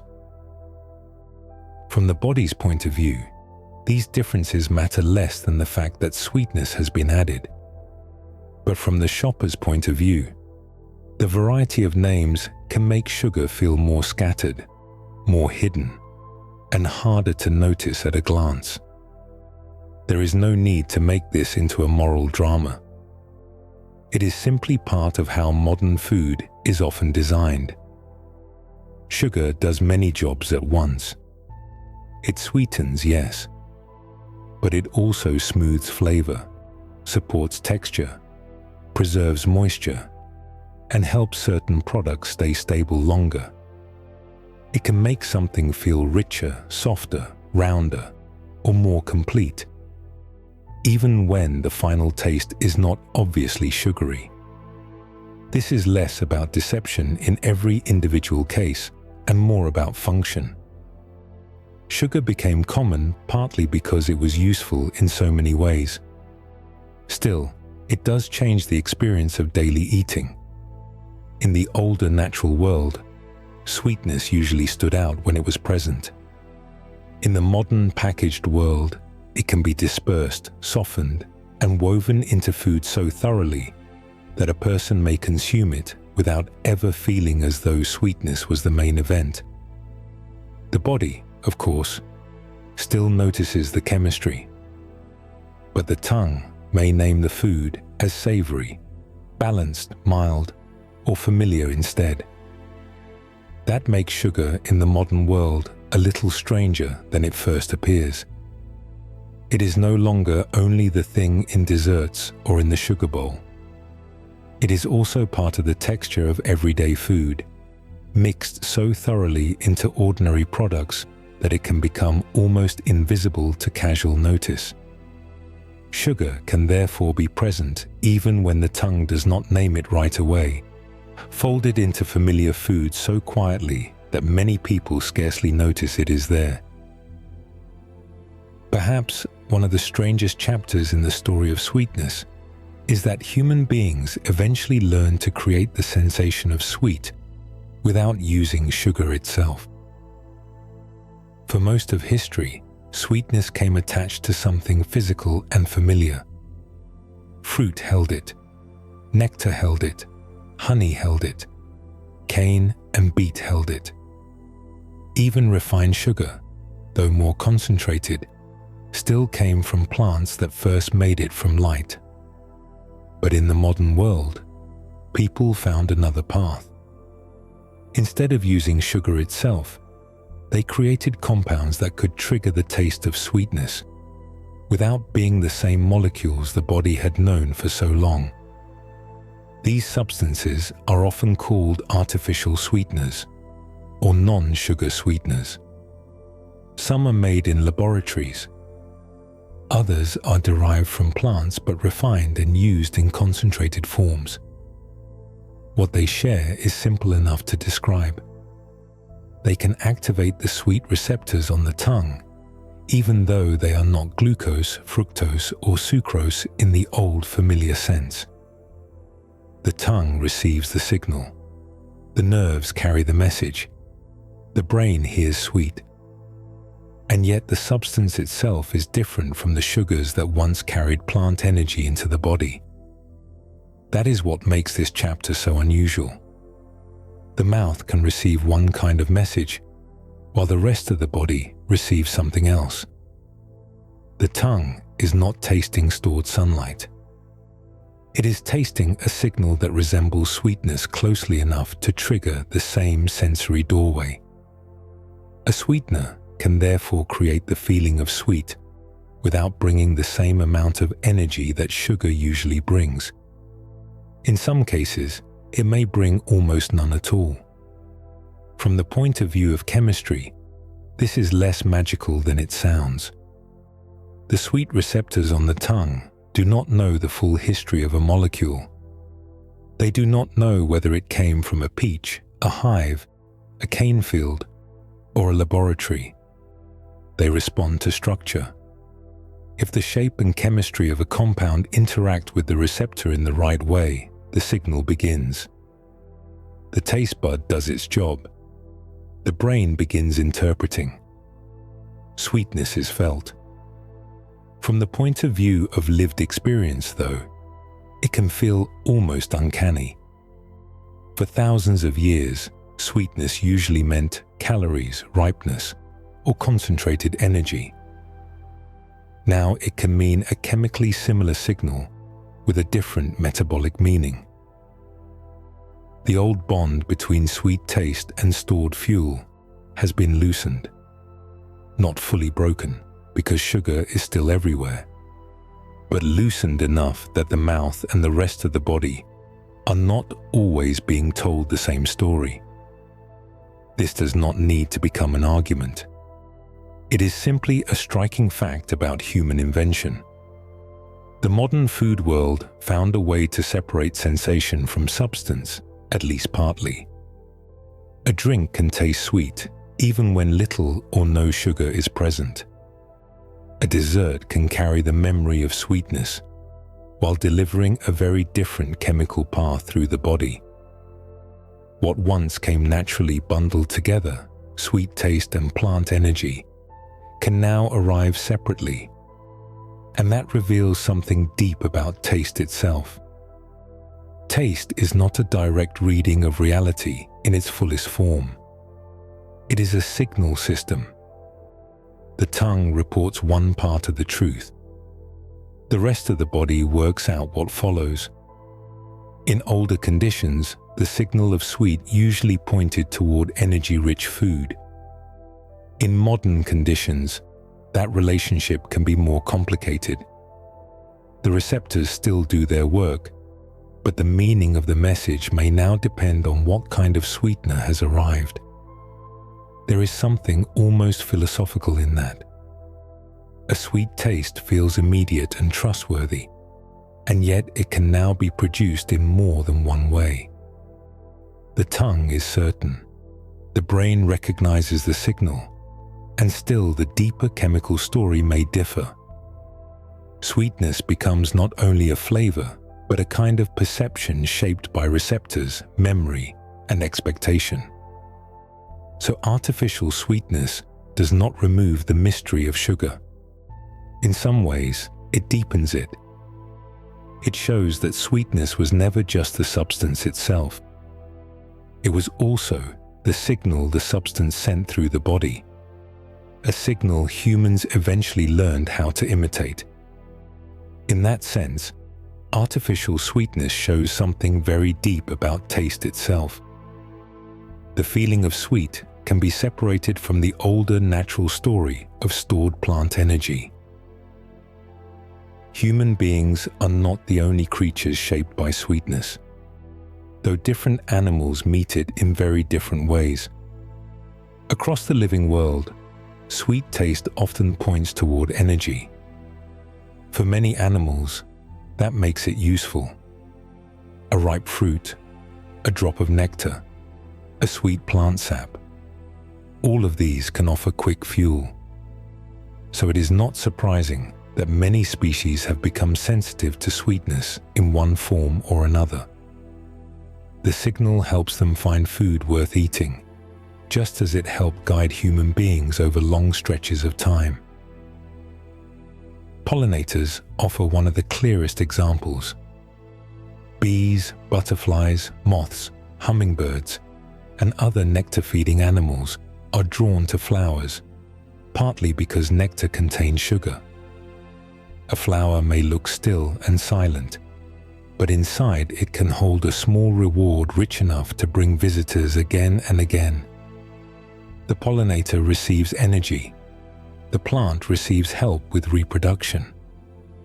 In that exchange, sweetness becomes part of a larger ecological system, one that ties the needs of insects, birds, and flowering plants together. Fruit-eating animals are shaped by sweetness in a similar way. Many birds, bats, monkeys, and other animals rely on fruit for part of their diet, and sweetness helps signal when fruit is ripe and worth eating. Just as in human life, sweet taste can guide behavior toward foods that contain useful calories. The animal receives nourishment, and in many cases, the plant benefits too, because the seeds are carried elsewhere. Sweetness, once again, acts less like a luxury and more like a biological message. But not every animal meets sweetness in the same way. This is where the story becomes especially interesting. Cats are one well-known example. Unlike humans, cats do not seem to detect sweetness in the usual way. Their ancestors evolved as strict meat eaters, and over time they lost a functioning sweet receptor. From their point of view, sugar does not carry the same meaning it carries for a fruit-eating mammal or an omnivore.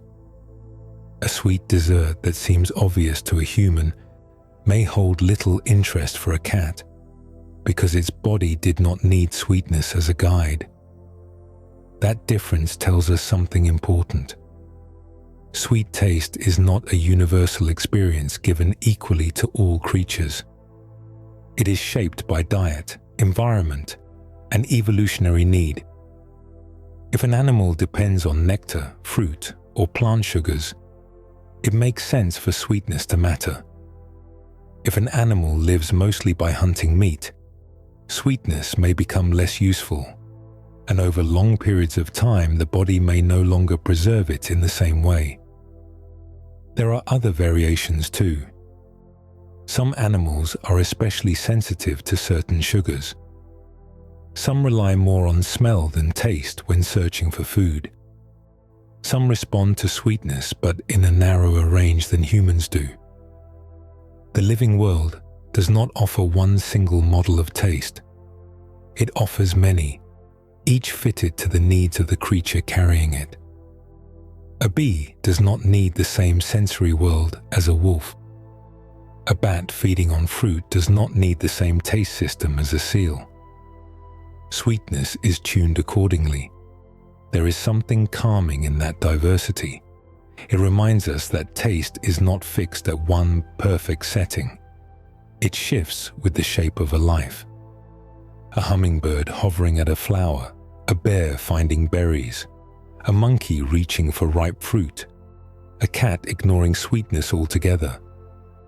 Each is moving through a sensory world, built partly for its own survival. The same planet offers many forms of perception, and sweetness is only one example of how varied those forms can be. This also returns sugar to a larger natural frame.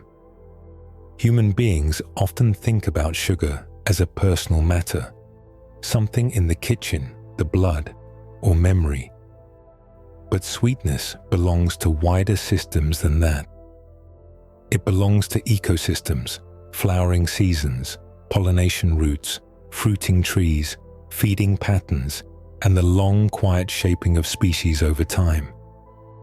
It is part of how different creatures find what they need. Sweetness is therefore not one universal experience shared equally by all creatures.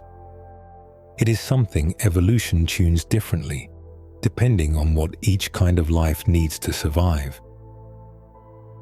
For human beings, sweetness rarely remains only nutritional. It gathers memory around itself almost as easily as it gathers attention. A sweet taste may begin as chemistry, but it does not stay there for long. Over time, sweetness becomes tied to moments, people, places, and patterns of life. A child tastes jam on toast in a quiet kitchen. Cake appears at birthdays year after year. Tea is stirred in the late afternoon. Honey is added to warm milk before bed. Cookies cool on a tray during winter holidays.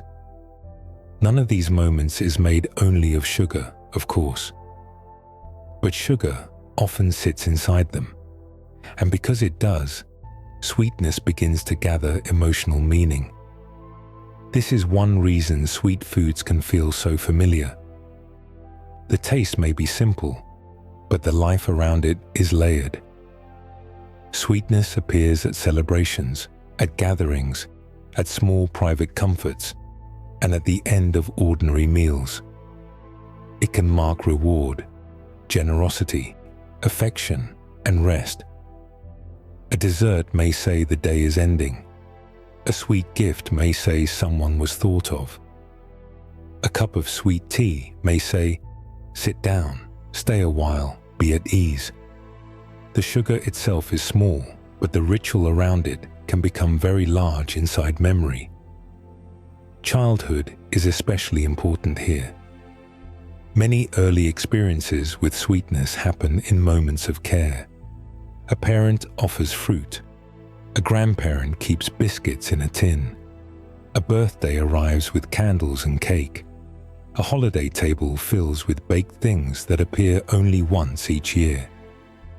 Over time, sweetness becomes linked not only with flavor, but with safety, family, repetition, and the feeling that something known is happening again. Even in adulthood, a taste can quietly pull on those older patterns and bring them close. This does not mean every sweet food carries deep emotional meaning. Sometimes sweetness is just sweetness, and that is all. But often, the brain stores more than the flavor itself. It stores context, the light in the room, the season, the voices nearby, the way a certain dessert only appeared at one time of year. The taste becomes part of a larger memory, and later, when sweetness returns, it may bring some of that old shape back with it. Ritual deepens this. Many human customs involve sweet foods in some form. Cakes for birthdays, candies for holidays, sweetbreads for festivals, tea or coffee with sugar shared across a table, honey offered in older traditions as a sign of blessing, abundance, or hope for sweetness in life. These rituals differ across cultures, but the pattern is widespread. Sweetness often appears where people want to mark a moment as special. It becomes part of ceremony, part of welcome, part of saying this occasion is not the same as any other. There is something gentle in that repetition. Sugar does not create meaning by itself, but it is often invited into meaningful moments. It becomes symbolic of care because it is given. It becomes symbolic of reward because it appears after effort or at the close of a meal. It becomes symbolic of celebration because it is saved for gatherings, birthdays, festivals, or reunions. Over the years, sweetness stops being only fuel and begins to act almost like a social language. Comfort is part of this too. Sweet foods can feel soothing, not only because the brain responds to sweet taste, but because the contexts around sweetness are so often calm, familiar, or emotionally warm. A person may reach for something sweet, not only out of hunger, but because it belongs to a remembered pattern of ease. The taste may carry a small echo of being cared for, of pausing, of sitting at a table where the world briefly felt simpler. And so sugar enters human life in a way that reaches beyond nutrition. It moves into customs, routines, hospitality, childhood, and memory. It becomes one of the flavors by which people organize emotional time. Not just what was eaten, but when, with whom, and why it mattered. That is why sugar is never only chemistry in human life. It also becomes ceremony, reward, tenderness, and repetition, the taste of events people return to again and again. By the end of this long path, sugar begins to look different.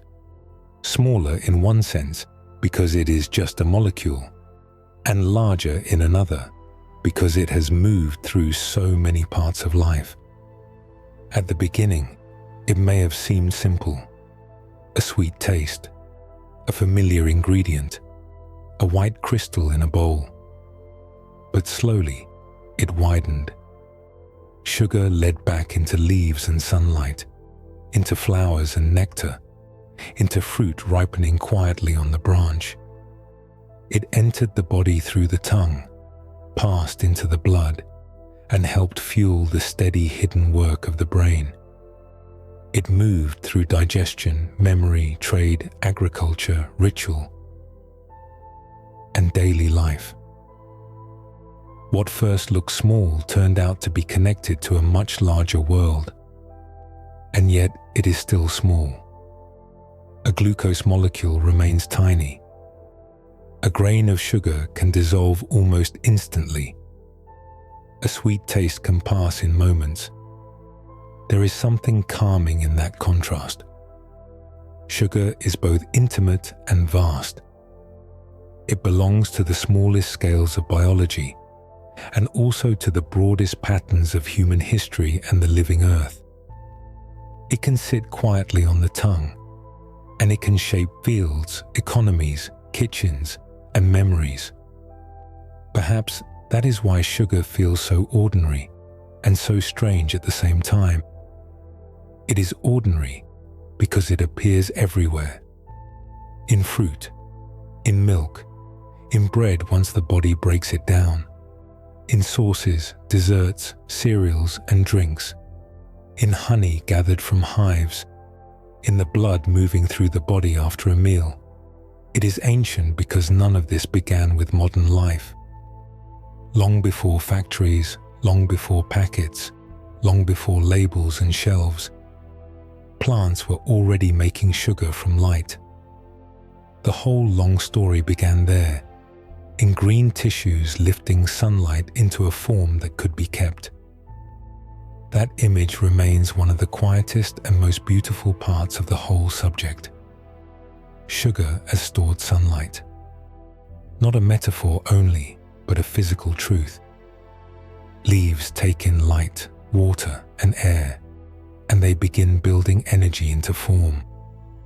Fruit gathers it, nectar offers it, sap carries it, roots store it, cane and beet thicken with it, animals seek it, human beings refine it, name it, trade it, bake it, crave it, celebrate with it, and remember through it.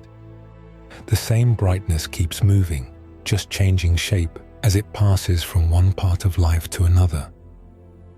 And in that way, sugar becomes a kind of thread. It links plant life to animal life. It links the field to the kitchen. It links the outside world to the inner world of the body. It links the practical to the emotional. A sweet taste can be chemistry. It can also be comfort. It can be fuel in the blood. It can be a memory from childhood. It can be a ritual repeated every winter, or a quiet spoonful stirred into tea at the end of a day. There is no need to force the subject into a simple moral or a final conclusion sharper than the subject itself. Sugar has never been only one thing. It is not just sweetness, and not just metabolism, and not just history. It is all of these at once.